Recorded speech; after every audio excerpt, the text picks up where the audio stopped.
Hello everyone, आज हम introduction to surveying में देखेंगे lecture 4 classification of surveying. Last lecture हमने बात की थी कि सर्वेइंग के क्या क्या प्रिंसिपल्स हो सकते हैं, वो हम किस बेसिस पे हम सर्वेइंग अप्लाई कर सकते हैं, सर्वेइंग की टेक्निक क्या हो सकती है। तो अब हम देखेंगे, पहले तो हमने टेक्निक देखी, अब हम देखेंगे कि सर्वेइंग हम किन इंस्ट्रूमेंट से कर सकते हैं, किस किस चीज से हम सर्वेइंग कर सकते हैं। तो चलिए देखते हैं। Come to the next slide. Classification of surveying. Survey can be classified into various categories depending on methods used and nature of the field. Classification based on instrument. Classification कई तरह का होता है। सबसे पहले हम यहाँ देखेंगे कि classification based on instrument, instrument के बेसिस पे क्लासिफिकेशन क्या क्या हो सकता है। सबसे पहले chain surveying, compass surveying, plane table surveying, theodolite survey, tacheometry survey, levelling survey. एक एक सर्वे मैं आपको डिटेल में बताऊंगी।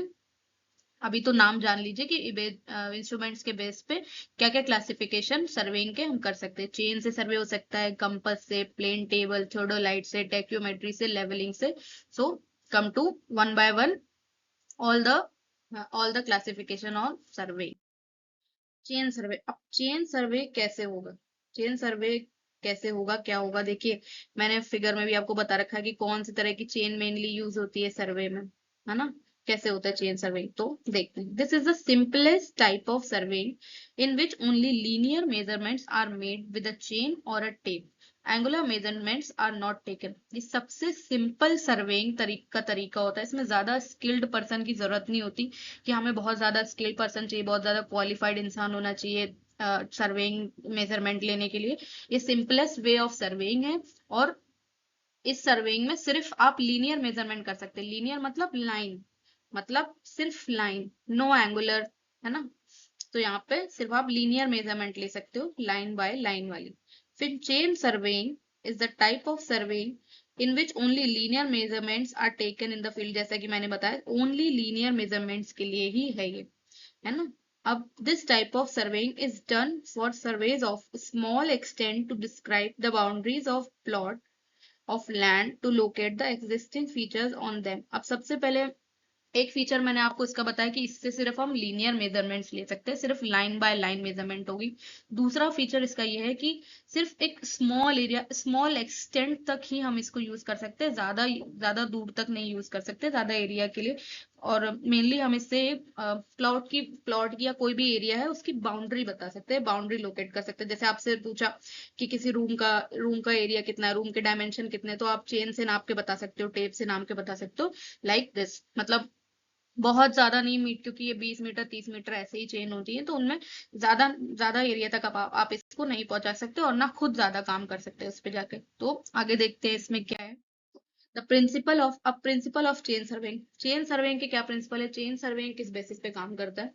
The principle of chain surveying is to divide the area into a number of triangles of suitable sides, as a triangle is the only simple plane of geometrical figure which can be plotted from the lengths of three sides even if the angles are not known। सबसे पहले क्या है इसमें कि chain surveying भी कैसे कैसे work करेगा, ट्रायंगल्स में डिवाइड करके। ट्रायंगल्स में डिवाइड करके ही आप इसमें चेन सर्वेइंग में काम कर सकते हो। अब एक ट्रायंगल जो होती है वो ही एक ऐसी शेप होती है जो जो लाइन और लेंथ को जोड़कर बना सकते हैं। अब आप किसी भी लेंथ को यहाँ से नापो, यहाँ से नापो, यहाँ से नापो, आप ट्रायंगल बना सकते हो ना। आप कभी एक सर्कल बना सकते हो, ना कभी आप एक प्रिज्म बना सकते हो, तो ना कभी ऐसे रेक्टेंगुलर बन सकता है। तो एक एक सबसे बड़ा एक आइडियल शेप हम कह सकते हैं कि मेन जो स्टैंडर्ड शेप होता है वो ट्रायंगल ही ले सकते हैं, क्योंकि एक ट्रायंगल ही ऐसी चीज है जिसकी तीनों तीनों लेंथ लेके आप मेजरमेंट कर सकते हो। इवन अगर उनके एंगल आपको पता नहीं है तब भी एक वो शेप है जो आप बना सकते हो, अपने एरिया को डिफाइन कर सकते हो। अब a network of triangulation is preferred to in chain surveying. अब नेटवर्क ऑफ ट्रायंगल्स मतलब ट्रायंगुलेशन ज्यादा चेन में सर्वेइंग में प्रेफरेंस होती है। अब ट्रायंगल बाय ट्रायंगल से ही काम कर सकते हैं। मान लो कोई बहुत बड़ी बाउंड्री, मतलब बहुत ज्यादा नहीं, कैसी बाउंड्री है, तो आप ट्रायंगल बाय ट्रायंगल काम कर सकते हो। लाइक आपने यहाँ से शुरू किया, यहाँ तक नाप दिया, फिर यहाँ से शुरू किया, फिर यहाँ तक नाप दिया, फिर यहाँ से शुरू किया, फिर यहाँ तक नाप दिया, तो आप ऐसे सारी मेजरमेंट कर सकते हो। If the area to be surveyed is triangular in shape and if the length and sequence of its three sides are recorded, the plane of area can be easily drawn। अब अगर जो भी area है सर्वे करने के लिए वो triangular shape में है और उसकी लेंथ जो है वो 3 साइड के सीक्वेंस में है, तो वो एरिया जो है वो इजिली ड्रॉ कर सकते हैं आप, इजिली उसका प्लेन जो है वो बना सकते हैं। आगे, now come to types of chain surveying. अब चेन सर्वेइंग के कितने टाइप्स होते हैं? Chain surveying covers various approaches to measuring land with techniques that adapt to different terrains and accuracy requirements। अब चेन सर्वेइंग है, बहुत सारी अप्रोचेस इसमें मेजरिंग लैंड के लिए हम परफॉर्म कर सकते हैं, डिफरेंट टेक्निक्स जो कि अडेप्ट कर ले, जो कि उसको सूट कर जाए, है ना। हर टेक्निक हम अडेप्ट करके देख सकते हैं। चेन सर्वेइंग में अलग अलग टेरेन्स पे, अलग अलग सरफेसेस पे, टेरेन्स का मतलब वही होता है surfaces, hilly surface, road surface, plain surfaces, rolling type, वही सारे टेरेंस मतलब वही होता है। ऐसे आप जब ट्रांसपोर्टेशन पढ़ोगे तो उसमें पता चलेगा आपको मेनली कि टेरेंस क्या होता है। इतने से बताना काफी है यहाँ पे कि टेरेंस का मतलब क्या होता है, surfaces, mainly surfaces as a short term we can say Terrence.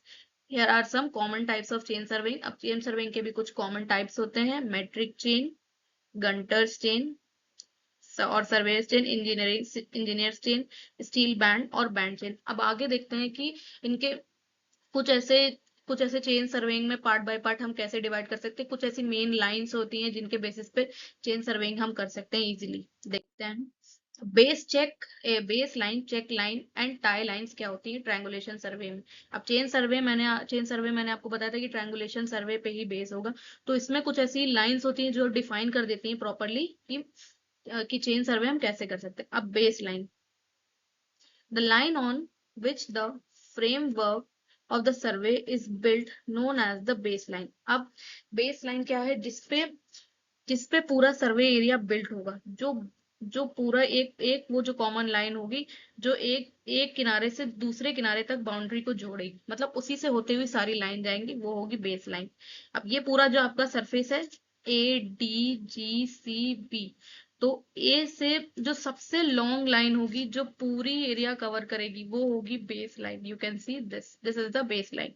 It is a most important line of the survey, generally the longest of the main survey line, as I told you कि main survey line जो होती है वो सबसे base line जो होती है वो सबसे longest होती है।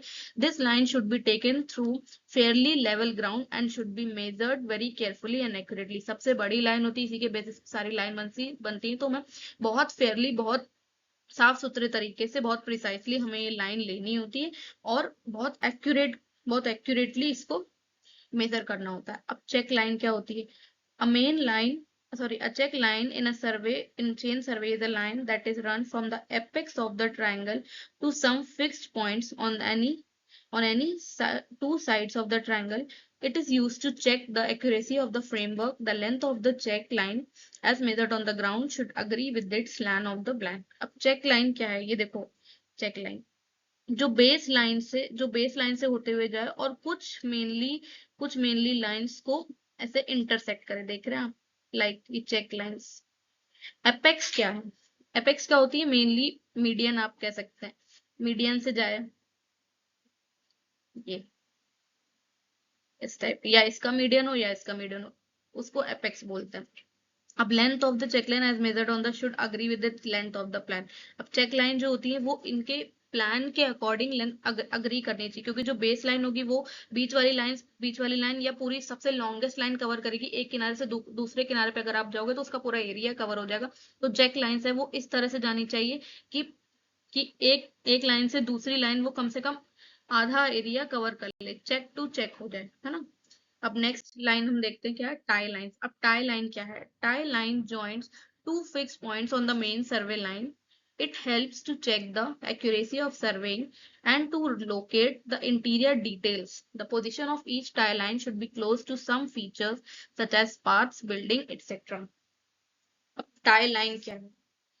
देखो, सबसे पहले हमने आपको बताया कि जो मेन हम सर्वे करेंगे वो किसी शेप में होगा, जो ट्रायंगुलेशन में करेंगे।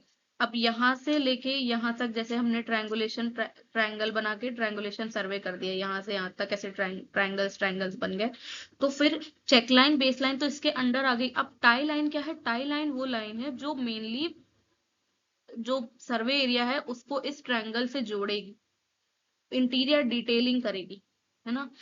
अब हमें बिल्डिंग के आसपास क्या है, पूरी बाउंड्री जिसपे हम सर्वे कर रहे हैं उसको भी तो किसी एक ऐसी लाइन होनी चाहिए जिससे हम लिंक कर सके।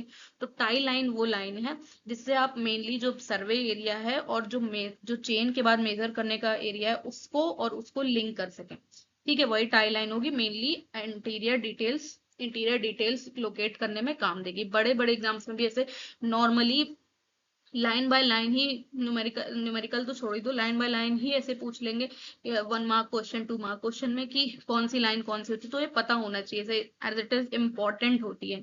ओके, तो आज मैंने सारी लाइंस के बारे में आपको बता दिया, चेन सर्वेइंग के बारे में बता दिया, किस प्रिंसिपल पे वर्क करता है वो सब बता दिया। अब हम आगे देखेंगे कि जो चेन सर्वेइंग होती है वो वर्क कैसे करती है, उसका प्रोसीजर क्या है, वो चेन सर्वेइंग में जो चेन यूज होती है वो कैसी होती है, उनका प्रोसीजर क्या है, कैसे वो काम करती है, फिर उनको काम करने में एरर्स क्या क्या आ सकते हैं, उनको हम कैसे रिजॉल्व करेंगे, ये हम नेक्स्ट लेक्चर में देखेंगे। ओके, तब तक के लिए थैंक यू, मिलते हैं नेक्स्ट लेक्चर में।